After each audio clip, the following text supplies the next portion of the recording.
오늘 함께 읽으실 말씀은 열왕기상 8장 22절에서 26절까지만 읽겠습니다. 22절에서 26절까지.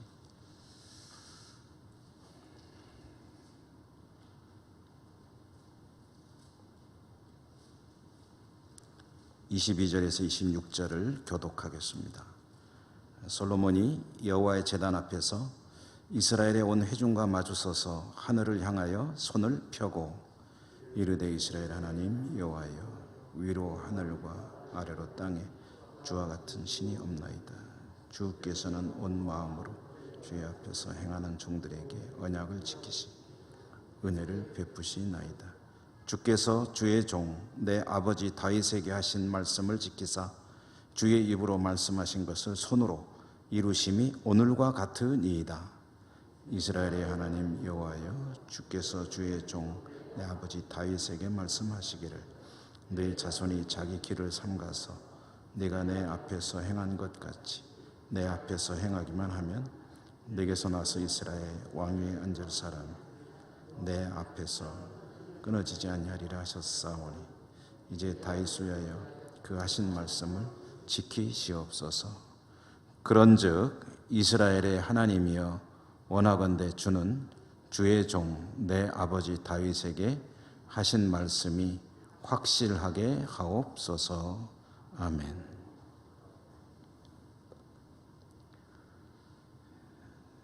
(30절까지로) 단락을 지으려고 했는데 말씀을 준비하다 보니까 이 앞에 부분의 내용이 좀 길어져서 뒷부분은 다음 수요일에 이어서 다루도록 하겠습니다. 그래서 좀 짧게 읽었습니다. 오늘도 주님 앞에 나오신 여러분들에게 주님의 은총이 함께 하시기를 기원합니다. 그리고 또 이제 수요 예배도 영상으로 예배를 드리는 분들이 계실 터인데 영상으로 예배하는 우리 교우들에게도 말씀의 은혜가 풍성하시기를 간절히 소망합니다. 열왕기상 읽기 이제 7번째입니다. 그동안에 조금 쉬었다가 하기 때문에 이야기가 이어지는다는 측면에서는 조금 이제 단절이 되었죠. 그래서 열왕기라는 이 성경은 가장 중요한 몇 가지 테마들이 있는데 그 중에 절대로 빼놓을 수 없는 것이 성전 이야기입니다. 성전을 짓는 것이 열왕기에서 하고 싶은 이야기의 핵심입니다. 솔로몬이 성전을 완공했죠. 그리고 하나님 앞에 봉헌하며 봉헌 행사를 가졌습니다. 봉헌 행사하는 자리에서 솔로몬이 모인 군중들에게 연설을 했습니다. 그게 이제 지난 우리 중단하기 이전에 수요 예배 때 나눴던 내용인데요. 그 솔로몬이 회중들을 향해서 한 연설에 한 3가지 정도 중요한 의미가 들어 있습니다. 첫째로는 성전을 완공할 수 있었던 것은 전적으로 하나님의 역사였다라고 하나님께 영광을 돌린 것입니다. 두 번째로는 성전을 완공하는 것이 조금 늦은 감이 있다. 그러니까 사울 임금 때부터 사실은 했어야 될 일인데 이제 많은 세월이 지난 다음에 자기 대에 이르러서 성전을 완공해야 된 것은 좀 늦은 감이 있는데 여기에도 하나님의 계획과 뜻이 있다 하는 그런 내용이 들어있고요. 세 번째로는 성전을 다윗이 아니라 솔로몬에게 건축하게 하신 것, 그러니까 자기 이야기, 자기 입장에서 보면 자신에게 하나님이 건축하게 하신 것에는 또 하나님의 뜻이 있다. 그게 뭐냐 할 때 솔로몬이라고 하는 그 이름을 통해서 우리가 그 뜻을 유추해 볼 수가 있겠는데요. 이 솔로몬이라는 이름은 이제 히브리 말로 샬롬으로부터 온 말이죠. 그러니까 우리식으로 말하면 아이를 낳고 이름을 짓는데 평화라고 지었다. 이제 그런 뜻입니다. 그래서 이 성전을 통해서 하나님께서 이루시고자 하는 것이 뭐냐 할 때 나를 통해서 이 성전을 완공하게 한 것은 이 성전을 통해서 하나님께서 하나님의 샬롬을 이루기를 원하신다는 그런 뜻이 들어있는 것이다.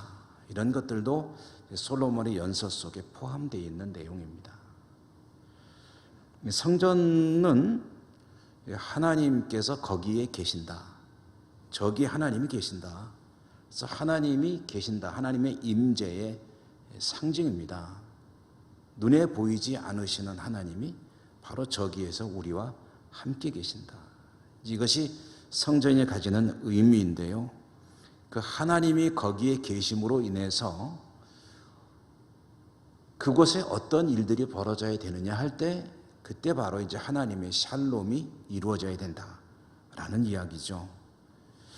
이것은 오늘날 우리들에게 적용을 해본다고 한다면 성도가 있는 곳에 하나님의 샬롬이 이루어져야 합니다. 교회가 있는 곳에 이 하나님의 샬롬이 이루어져야 합니다. 그런데 이제 교회 역사, 기독교의 전 역사를 보면은 하나님의 샬롬을 이루기 위해서 교회가 큰 사명을 감당하고 큰 역할을 해오며 인류의 이 평화에 기여한 바가 지대하지만 때로는 그것을 역행했던 때도 있죠.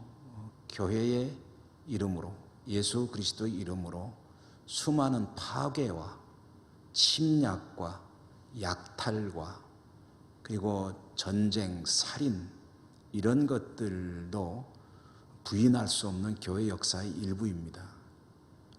그러니까 이 교회가 어찌 보면 사람들의 모임이기 때문에 권력을 가질 수밖에 없을 때가 있습니다.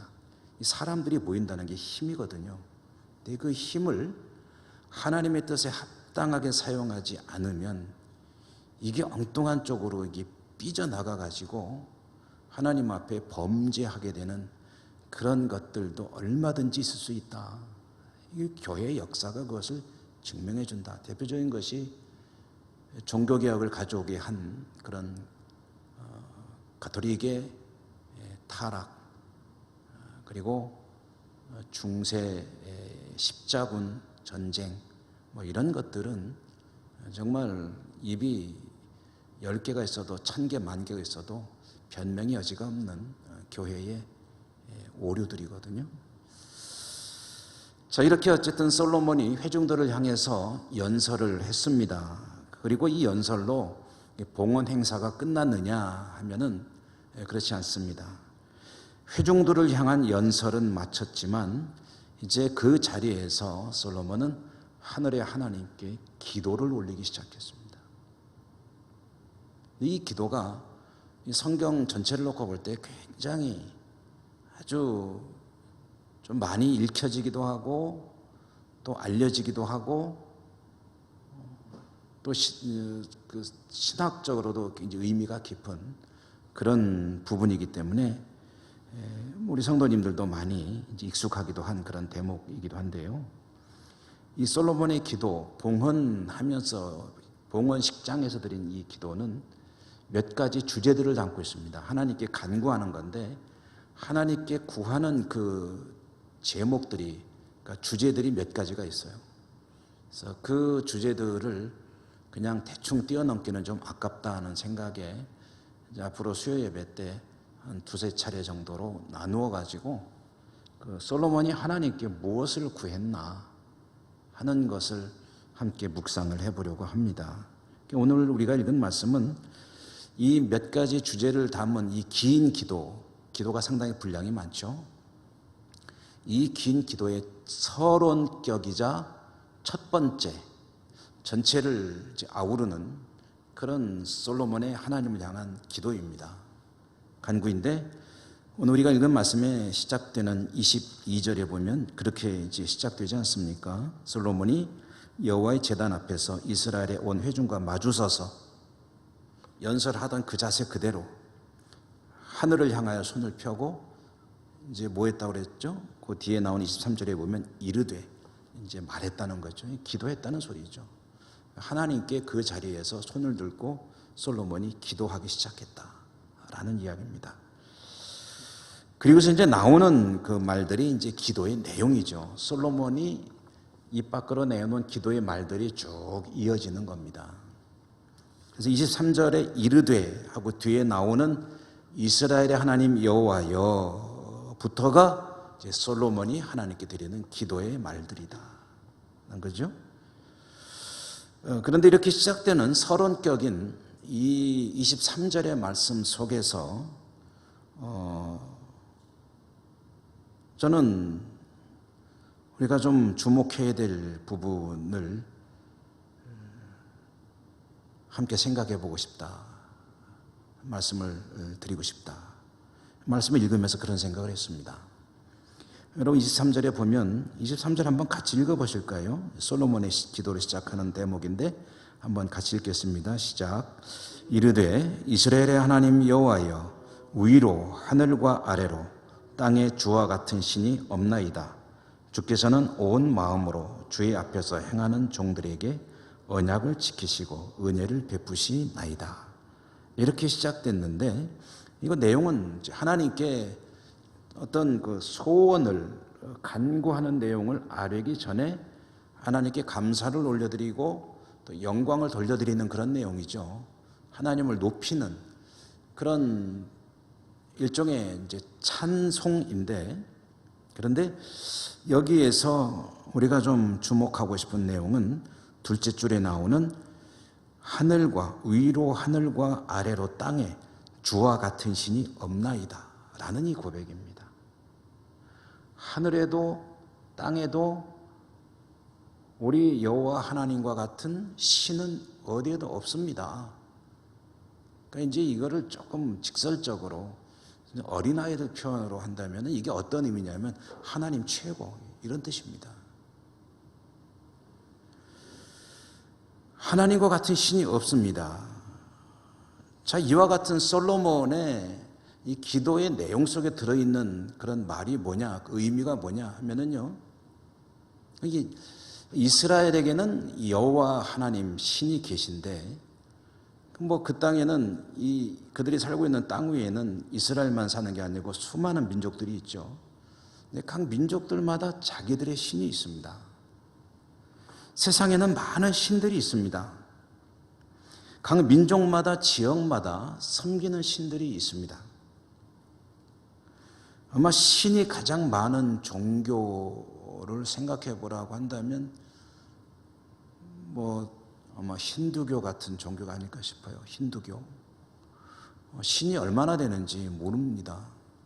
근데 어떤 정확한 근거가 있는 얘기인지는 모르겠는데 그냥 들리는 말로는 힌두교에는 신이 3억 개가 있다. 이렇게 말을 하기도 해요. 3억 개. 신을 개라고 해도 되는지 모르겠는데 어쨌든 3억의 신이 있다. 이렇게 이야기를 하는데요. 또 일본에도 신이 많다고 그러죠. 그래서 800만 신이 있다든가 뭐라든가 숫자는 정확하지 않습니다. 저도 이렇게 얼핏 들었던 것이 기억이 나는데요. 그러니까 가는 데마다 신이 있죠. 우리나라도 이것은 별로 다르지 않습니다. 숫자는 좀 적을지 모르겠지만 우리 민간 신앙에는 얼마나 신이 많습니까?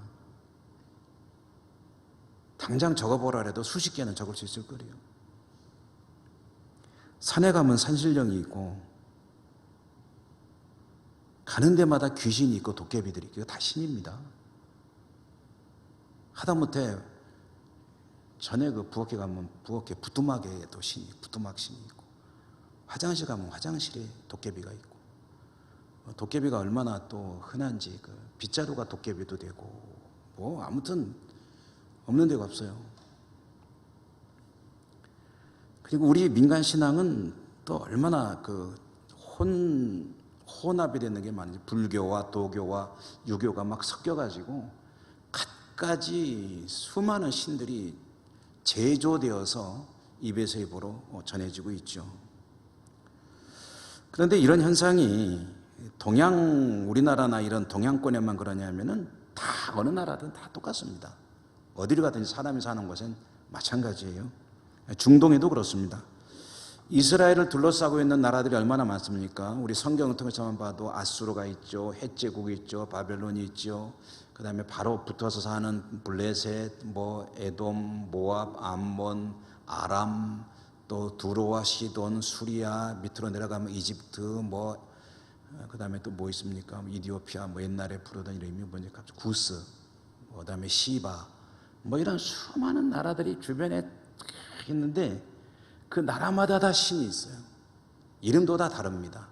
생긴 것도 달라요. 이집트만 가도 또 신이 얼마나 많은지 모릅니다. 그래서 어떻게 이야기를 하냐면 그 신 중에도 이제 서열이 있어가지고 주신이 있고 그 새끼신들이 있고 또 졸개신들이 있고 또 그리스 로마에만 가도 그렇지 않습니까? 제우스가 주신이고 그 밑에 뭐 아폴론의 뭐 12 무슨 신들이 있고 뭐 또 그 신이 또 인간과의 사이에서 낳은 신도 아니고 인간도 아닌 그런 존재들도 있고 얼마나 많은 신화들이 있는지 모릅니다. 오늘 솔로몬도 그런 걸 알고 있어요. 뭐라고 했냐면 이 옆에 나라들 보면 다 신들이 있습니다. 자기들이 섬기는. 그런데 솔로몬이 외치는 거예요. 우리 여호와 하나님과 같은 신은 세상 어디를 가도 없다.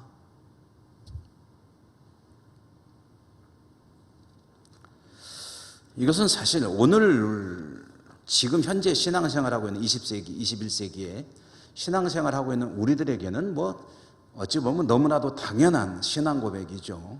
하나님은 한 분뿐이시니까 다른 신이라는 이름 붙일 건덕지도 없죠. 그럴 존재 자체도 없는 거죠. 신이라는 게 없는 거죠. 하나님만이 참 신이시니까 나머지는 인간이 만들었거나 허구거나 아니면 귀신들이거나 뭐 그런 것이지 신이라는 존재는 사실 우리 하나님 한 분밖에 없으시다. 삼위일체 하나님 한 분만이 참 신이신데, 그런데 지금 우리는 이렇게 알고 있지만 고대 솔로몬 시대에는 오늘 우리들과 같은 그런 신학적인 지식은 없습니다. 요즘과 같은 그런 깨어있는 그 성경에 대한 지식을 갖고 있다고 생각해도 안 됩니다. 그러니까 그들이 갖고 있는 신에 대한 이해는 뭐냐면 자기들에게는 솔로몬에게는 여호와 신이 있으시고 저 바벨론에 가면은 또 바벨론에 무슨 마르둑, 그다음 벨 이런 신들이 있고, 그다음에 모압과 암몬에 가면은 뭐 밀곰이 있고 그모스가 있고 또 시돈과 두로로 가면 바알이 있고 이런 식으로 그런 신들이 다 있는 거예요. 또 블레셋에 가면은 또 뭡니까? 그 다곤 신이 있고 이런 것처럼 각 나라마다 신들이 다 있는데 아무리 봐도 그런 신들하고 우리 하나님하고는 이 차원이 다르다 하는 그런 고백을 하고 있는 것이다.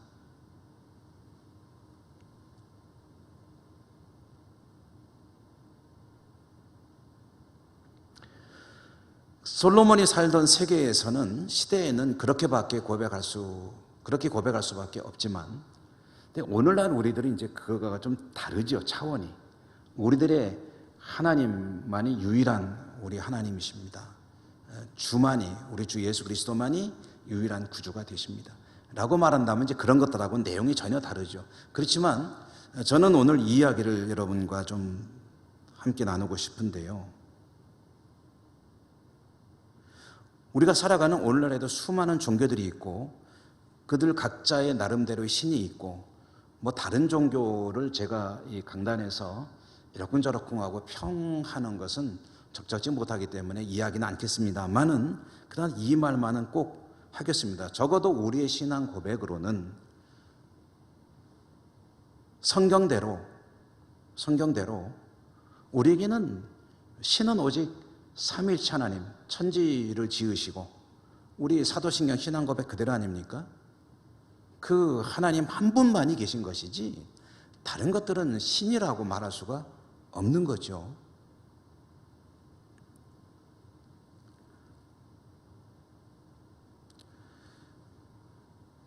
근데 만약에 백보를 양보해서 다른 어떤 종교라든가 그런 것에서 그런 쪽에서 신이라고 내세우는 존재들과 우리가 믿고 섬기는 주 예수 그리스도 그리고 우리 삼위일체 하나님, 이 신과는 그러면 뭐가 어떻게 다르냐? 우리는 이렇게 고백하잖아요. 우리 하나님만이 참 하나님이십니다라고 고백할 때 우리 입장에서 다른 것들은 다 가짜입니다 라는 그런 차원의 이야기가 아니라 다른 종교들의 신도 일단은 인정을 해주면서 우리 하나님이 그런 다른 종교의 신들과 다른 게 뭐냐, 우리 하나님만이 정말 하나님이시고 우리를 사랑하는 하나님이십니다 라고 고백할 수 있는 유일한 그런 어떤 근거가 있다면 그게 뭐냐, 이거는 우리가 잘 알고 있어야 됩니다.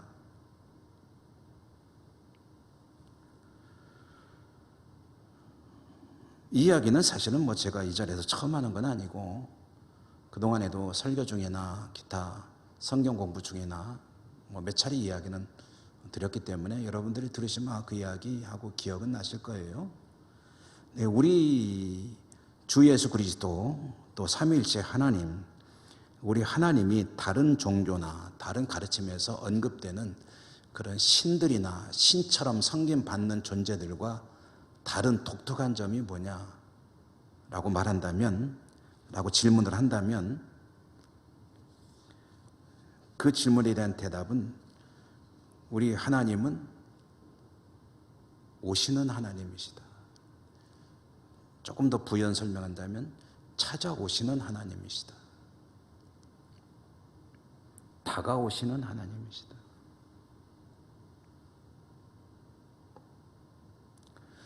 여러분, 철저하게 나를 향해 다가오시는 분이 우리 하나님이시다라는 사실 한 가지만 깊이 마음에 담아두고 묵상하고 또 묵상해도 가슴이 때로는 어떤 때는 터질 것 같은 그런 감사와 찬양이 나오지 않을 수가 없습니다.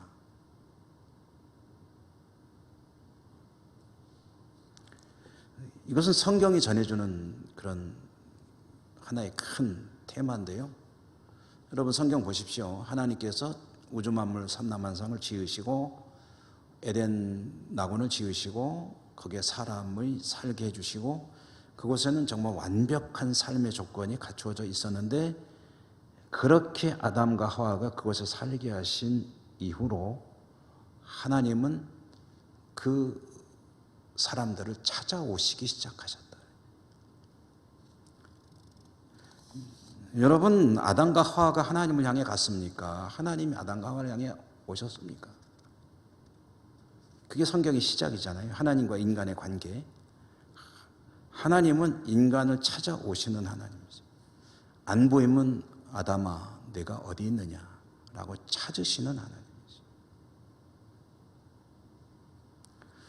찾아오시는 하나님의 모습의 하이라이트가 뭐냐면은 아예 신의 모습을 벗어버리고 인간이 돼서 이 땅에 오신 성육신, 그게 바로 찾아오시는, 하나님이 찾아오시는 행위의 하이라이트입니다. 가치가 있는 사람을 위해서 왔느냐? 아니요. 죄인을 살리기 위해서 그 죄인과 같은 모습을 가지고 오셨다. 여러분, 제가 이야기를 드린 이유는 이런 것입니다. 어떤 종교, 어떤 신화, 어떤 신들의 이야기 속에도 이런 신은 없습니다. 자기가 인간들을 사랑해서 그들을 구원하기 위해 직접 그 몸을 입고 와서 그들을 위해 죽어 영원한 생명을 준 그런 신이 없다는 거죠. 설사 다른 종교와 신들의 이야기들을 사실이라고 일단 인정하고 보더라도 어떤 종교 속에서도 이런 신을 찾을 수가 없다. 그리고 하나님은 지금도 여전히 찾아다니고 계십니다. 성령으로. 이 땅을 운행하시면서 계속해서 구원해야 될 사람들을 찾으시고 세워진 교회를 돌보시고 끊임없이 다니시며 일을 하고 계신데, 그거를 한마디로 표현하면은 하나님은 계속해서 찾아다니고 계신다. 그 우리의 신앙과 관련해서 이야기를 해보면 이런 얘기가 됩니다. 저나 여러분이 하나님을 믿고 있잖아요. 그리고 주님이 나의 구주라고 믿고 있잖아요. 그리고 그분을 믿고 따르면 영원한 나라가 주어진다, 영생을 얻는다라고 믿고 믿음 생활하고 있잖아요. 그런데 이 믿음 생활의 출발부터 지금까지 이렇게 자부하시는 분 계실지 모르겠어요. 나도 엄청 노력했다고. 나도 믿음으로 해서 신앙을 지키기 위해서 얼마나 애쓰고 힘쓰는지 몰라. 물론 당연하죠. 그러실 것입니다. 그렇지만 그 모든 것에 나의 모든 노력과 헌신과 충성과 신앙 이런 것들을 전체를 감싸고 있는 게 뭐냐 하는 것을 봐야 됩니다.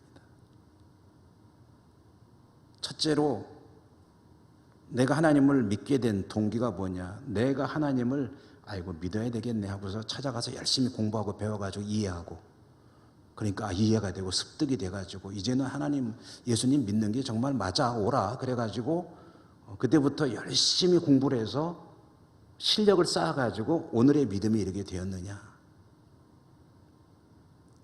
아니면 사실 나는 믿을 생각이 정말 요만큼도 없었는데 태어날 때부터 어머니 뱃속에서부터 어떻게 얼떨결에 교회 다니기 시작했고, 또는 어느 날 우리 집에 어머니가 갑자기 예배당 가자고 그러면서 끌고 나가가지고 처음에는 다니면서 별로 생각도 없었는데 어느 날 갑자기 그 어머니가 믿는 그 하나님이 정말 나의 하나님이로구나 하는 것을 절감하게 되고 그때부터 내 신앙을 가지게 되었다.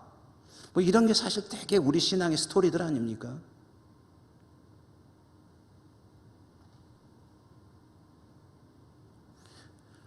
시작부터 지금까지 하나님께서 자신을 보여주셨고 알도록 해주셨고, 내가 마음의 문을 닫고 있을 때는 성령으로 찾아오셔서 마음의 문을 열게 해주셨고, 받아들이게 해주셨고, 머리로 이해가 안 될 때는 이해가 되게 해주시고, 그러면서 왠지 나태해지려 할 때는 이런저런 일을 잊게 하셔서 정신 차리게 하시고, 또 때로는 기도할 때는 그런 것들을 하나님이 계신다는 증거로 보여주시고, 그러면서 오늘까지 내 믿음을 키운 것은 정말 내가 애쓰고 노력한 분이 없는 것은 아니에요. 그러나 그것조차도 하나님의 은혜라는 큰 테두리 속에서 이루어진 것이다.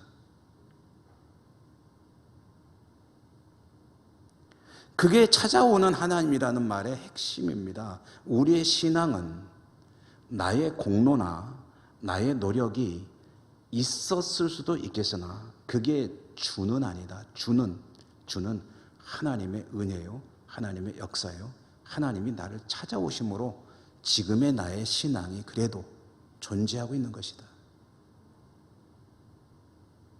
이것이 하나님과 같은 신이 없나이다 라는 솔로몬의 고백을 오늘 우리가 받아들여야 되는 그런 선언으로, 이 시대의 선언으로 이해하는 그런 뜻일 것입니다. 여러분, 대체로 세계 각국의 종교들이 가지는 신은, 신과 인간의 관계는 어떠냐면 신이 인간을 찾는 것이 아니라 인간이 신을 찾는 것입니다. 우리나라에서 가장 오래된 종교라고 할 수 있는 것이 무속신앙이죠. 무속신앙. 여러분, 불교보다 먼저 우리나라에 들어온 신앙이 무속신앙입니다. 샤머니즘은 우리나라 거 아닙니다. 저 북방에서 들어온 겁니다. 저 북쪽 시베리아 쪽에서 샤머니즘이 들어왔고, 그 다음에 불교가 들어왔고, 그 다음에 유교가 들어왔고, 그 다음에 이제 큰 종교로만 따져보면 기독교가 들어왔고, 자생적으로 생긴 종교도 있고, 수많은 민간 신앙들도 있고 그런데요. 큰 덩어리로 보면 우리나라에 제일 먼저 들어온 신앙이 무속신앙이거든요. 근데 이 무속신앙의 핵심이 뭐냐면요. 뭔 것 같으세요? 무속신앙의 핵심. 무속신앙의 핵심은 귀신 달래기입니다. 귀신 달래기.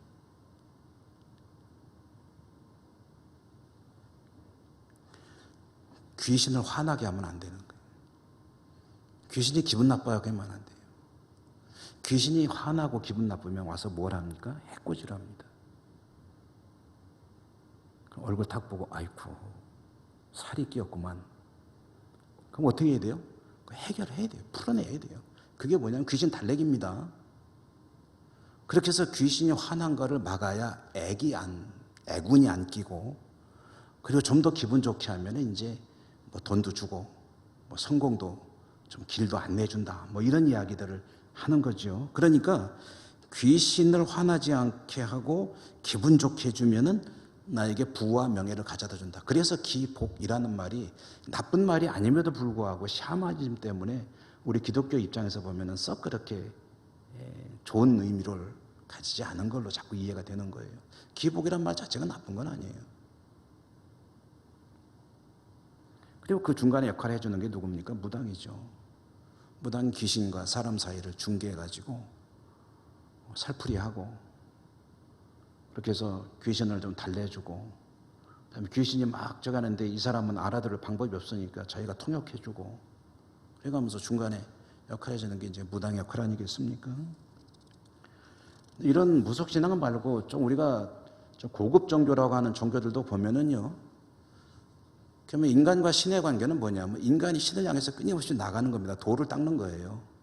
끊임없이 수도하고 수행을 하고, 그래가지고 깨닫고 깨달아서 단계가 돼서 어느 정도 이제 깨달음을 통과하게 되면은 새로운 차원의 세계로 들어가게 되고, 자신이 끊임없이 고행을 통해서든, 심지어는 막 몸에다가 막 자해를 하는 사람들 있잖아요. 자기 노력을 통해서 깨달음을 얻으면 고상한 세상으로 들어가게 된다. 그러므로 끊임없이 신을 향해 다가갈 것을 촉구합니다.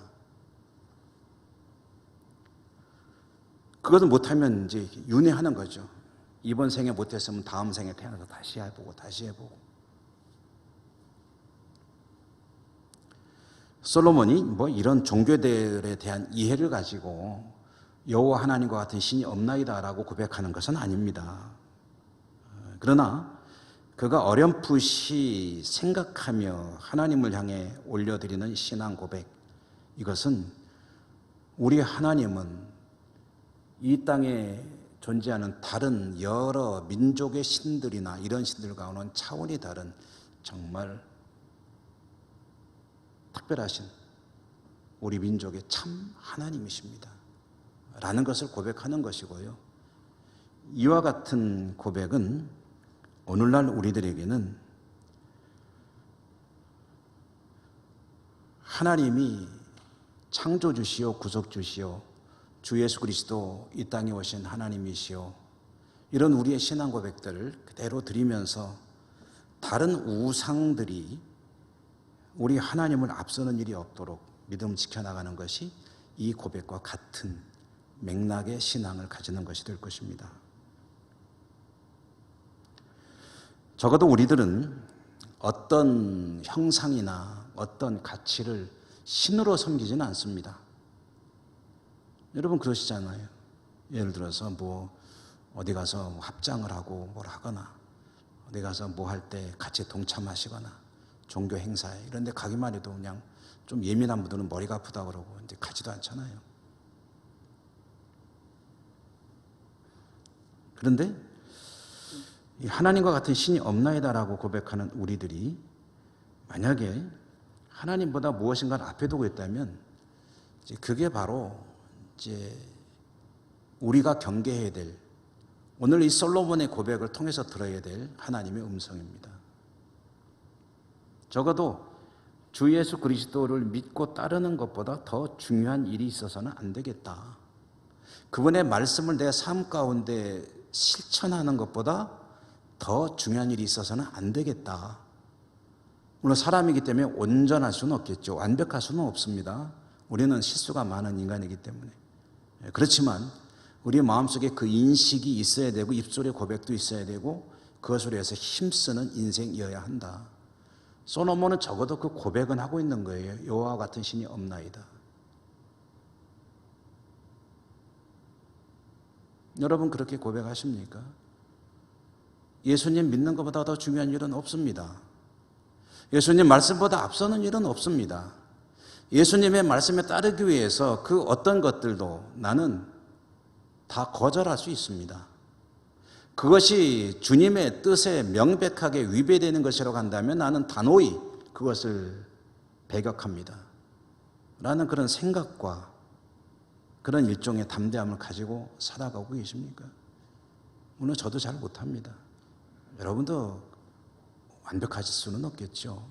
그러나 그런 인식은 가지고 그래야 된다라는 그런 당위성에 대한 다짐을 가지고 사는 것과 아닌 것은 다르다는 거예요.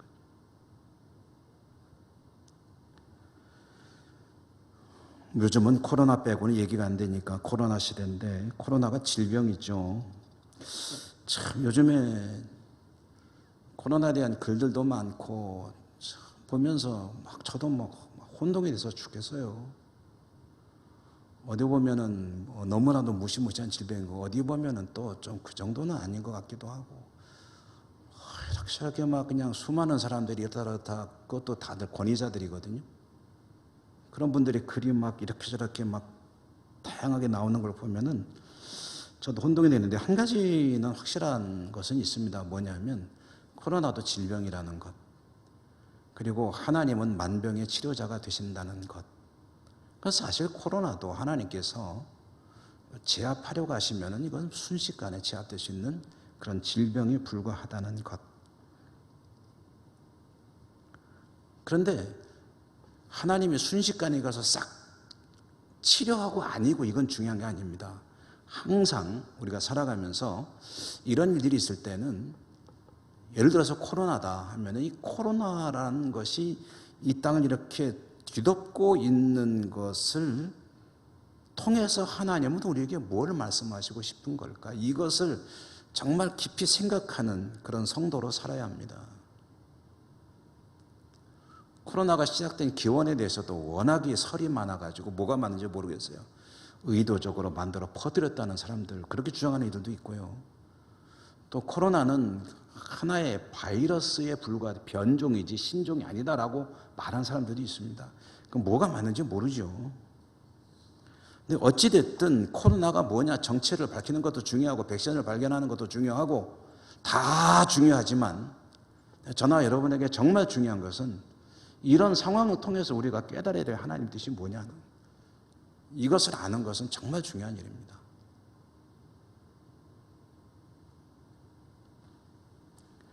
교회 공동체가 깨달을 일이 있고 저나 여러분 각자가 깨달을 일이 있을 겁니다. 얼른 생각해봐도 이런 생각은 우리가 알게 되잖아요. 이야, 질병이 한번 쫙 퍼지니까 세상이 바뀌는구만. 이거는 깨닫잖아요. 이렇게 세상이 확 바뀌네. 야, 이 감기 비슷한 호흡기 질환 하나가 전 세계를 뒤덮으니까 인간이 이렇게 나약한 존재로구만. 이런 거는 깨닫잖아요. 그렇게 견고해 보이던 그런 강력한 세력들이, 힘들이 코로나 앞에서는 무기력하기 짝이 없구나. 만약에 하나님께서 이 땅에 어떤 일이 있게 하신다고 한다면 코로나보다 더 센 것도, 더 약한 것도, 뭐 다양한 것들도 얼마든지 있을 수 있지 않겠습니까? 하나님께서 한 번만 손을 펼치시면 이 땅이 얼마나 무기력한 그런 존재냐는 것을 깨닫게 되잖아요.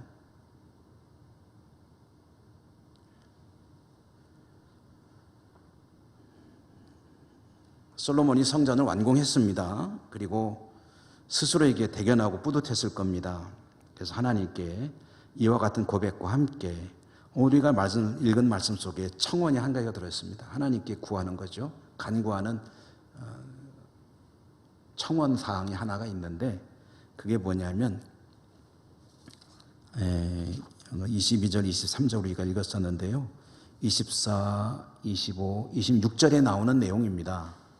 이 내용의 그 골자는 뭐냐면은 이런 얘기입니다. 하나님께서 자기 아버지 다윗과 계약을 맺었습니다. 그 계약의 핵심이 뭐냐면, 솔로몬이 기억하는 핵심이 뭐냐면 다윗의 후손들의 왕권이 영원하리라 라는 약속이었습니다. 굉장한 약속 아닙니까? 다윗의 후손들이 왕자리를 계속 차지할 거라는 거예요. 그래서 그 약속을 가지고 하나님께 이야기를 꺼내는 겁니다. 하나님께서 우리 아버지가 이렇게 약속하셨는데 제가 다 성전을 이렇게 애써서 지었습니다. 하나님 잘했죠? 칭찬 좀 해주세요. 그러면서 하는 얘기가 뭐냐면 우리 아버지한테 한 약속 틀림없이 지키셔야 됩니다. 라고 이제 그 간구를 하는 거예요. 마치 어린아이가 부모님 앞에 100점 맞은 시험지 들고 와가지고 엄마 나 잘했지? 그러니까 뭐 해줘 라고 이제 말하는 그런 심경이에요. 솔로몬이 성전 하나님 잘 지었죠? 그럼 우리 아버지한테 약속했던 그거 지키셔야 돼요 하고 이제 그것이 첫 번째로 드리는 기도의 내용입니다. 그래서 솔로몬이 이 기원을 하나님께 드리면서 자기 입술로 그 언약의 내용을 다시 한번 쭉 이야기하는데 거기 굉장히 중요한 의미가 들어있습니다. 틀림없습니다. 하나님은 다윗 집안의 왕권을 영원토록 내가 지켜주겠다. 하나님 그러셨죠? 라고 말을 했는데 근데 거기에 전제가 있었죠. 뭐였습니까? 다윗의 후손들이 다윗과 같이 자기 조상 다윗과 같이 하나님 앞에 신실한 믿음을 지킨다면 그러면 내가 다윗의 후손들의 왕권을 영원토록 지켜주겠다 라고 약속하셨는데 솔로몬이 그 얘기를 다 했어요. 하나님께서 만약에 다윗의 후손들이 다윗과 같이 신실한 믿음을 지킨다면 내가 다윗의 후손들의 왕권을 영원토록 지켜줄 것이다. 이런 내용의 언약을 하셨는데 그거 지킬 거죠? 라고 하나님께 이제 다시 한번 재확인하면서 그렇게 되게 해달라고 기도하는 그런 내용을 첫 번째로 하나님께 얘기한 건데요. 여러분 여기서 우리가 주목합시다. 솔로몬이 다윗 언약을 다시 한번 이야기하면서 이야기했는데 그런데 다윗의 후손들의 왕권을 영원하게 한다는 말에 대해서는 틀림없이 기대하는 것이 있었을 터인데 그 전제인 다윗의 후손들이 다윗과 같은 믿음을 지킨다면 자기 입으로 얘기한 것에 대해서는 솔로몬부터 어떻게 했느냐라는 얘기입니다. 이해되십니까? 자기 입으로 쉽게 말하면 이런 얘기입니다. 하나님 믿음 잘 지키면 복 주신다 하셨죠? 라고 했는데 그 뒤에 솔로몬이 어떻게 왕노릇을 하고 하나님 앞에 신앙을 지켜나갔느냐. 우리가 이제 계속 읽어나가겠지만 솔로몬의 삶과 신앙은 한마디로 엉터리였죠. 이스라엘의 멸망의 시작은 솔로몬 때부터 시작이 된 거거든요. 앞으로 그 이야기를 쭉 읽어나갈 텐데 솔로몬이 그러니까 다 알고 있는 거예요. 자기 집안의 아버지, 자기 아들들의 아들들 이어서 왕권이 하나님의 은혜로 견고하려면 전제가 뭐냐면은 아버지로부터 시작된 그 믿음의 그 분량이 잘 유지가 돼야 되는 거예요. 최소한도. 그럼 자기라도 그걸 잘 해야 되는 거 아닙니까? 밑으로 내려가면 어떻게 될지 모르겠지만 자기라도. 그런데 이렇게 입으로는 외쳐놓고 솔로몬이 그 뒤에 신앙이 어땠느냐 하는 것은 읽어나가다 보면 이제 하나하나 드러날 것입니다만은 여러분 우리가 신앙을 가지고 살아가면서 몰라서 못하는 일은 별로 없는 것 같습니다. 아이고 이렇게 해야 되는 거 아이고 몰랐어요. 이런 거는 그렇게 많지 않은 것 같아요.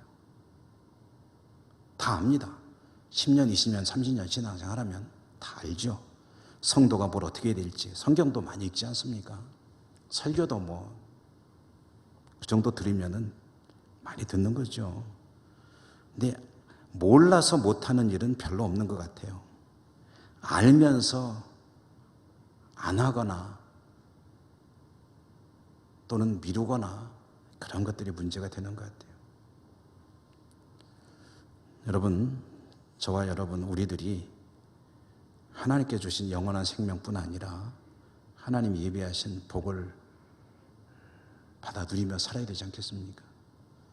하나님이 그 말씀을 주셨잖아요. 내가 온 것은 양으로 생명을 얻게 하고 또 풍성히 얻게 하려는 것이라. 하나님 우리에게 풍성한 삶을 주기를 원하십니다.